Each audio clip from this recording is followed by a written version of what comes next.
kami dari kelompok C Pengantar Ilmu Politik UPH akan menyampaikan 3 judul ulasan dalam buku Demokrasi Damai Era Digital yang membahas tentang perubahan politik serta gaya penulisan pada ulasan tersebut.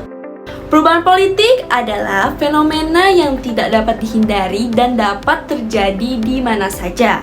Nilai, aspirasi masyarakat, dan dinamika geopolitik juga berubah, termasuk revolusi politik dan transisi demokratis. Saat ini, teknologi digital memengaruhi perubahan politik yang semakin kompleks dari waktu ke waktu. Mari kita bahas judul ulasan berikut. Generasi milenial golput, kok bisa ditulis oleh Ami Kamila? Ulasan menjadi menarik karena penulis menggunakan gaya penulisan persuasif, yakni berupa ajakan dan bujukan untuk bersama-sama melakukan perubahan politik dari diri sendiri. Sebagaimana kutipan berikut, anak muda yang nantinya bakal mewarisi dan melanjutkan Indonesia. Kita perlu ambil bagian dalam proses demokrasi elektoral. Penulis juga memadukan gaya eksposisi, yakni berupa fakta bahwa perubahan perilaku politik antar generasi. Pada masa generasi X dan Baby Boomer, informasi politik sangat terbatas. Informasi yang beredar tersaring dengan baik. Pada generasi milenial, banyak informasi yang tidak mendasar beredar. Mengiring opini milenial menjadi rancu, menyebabkan banyak milenial memilih untuk golput. Dengan absennya generasi milenial dalam proses demokrasi elektoral, dapat berdampak besar pada situasi sosial politik.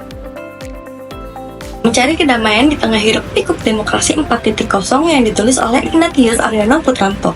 Ulasan ini menarik karena menggunakan gaya penulisan eksposisi berupa pemaparan fakta tentang perubahan politik. Sebelum era digital, hanya ada 2 partai politik, PDI dan PPP, serta golongan karya organisasi kelompok-kelompok fungsional.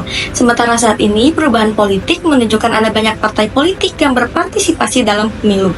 Beberapa partai politik memanfaatkan media digital sebagai alat sosialisasi dalam melakukan kampanye untuk menjadi lebih dekat dalam menjangkau masyarakat luas dan selalu terhubung dalam media digital. Keberagaman dan dinamika demokrasi Indonesia di era digital, seri literasi digital yang ditulis oleh Marvin F. Lawrence. Ulasan ini menarik karena menyuguhkan gaya argumentasi, menyampaikan opini bahwa politik berupa isu dan politik identitas muncul sejak pemilu serentak 2014. Terus-menerus berkembang menjadi sempurna dengan deretan isu memecah belah menjelang pemilu 2019. Penulis juga menyematkan kutipan menarik untuk menguatkan argumentasinya seperti berikut.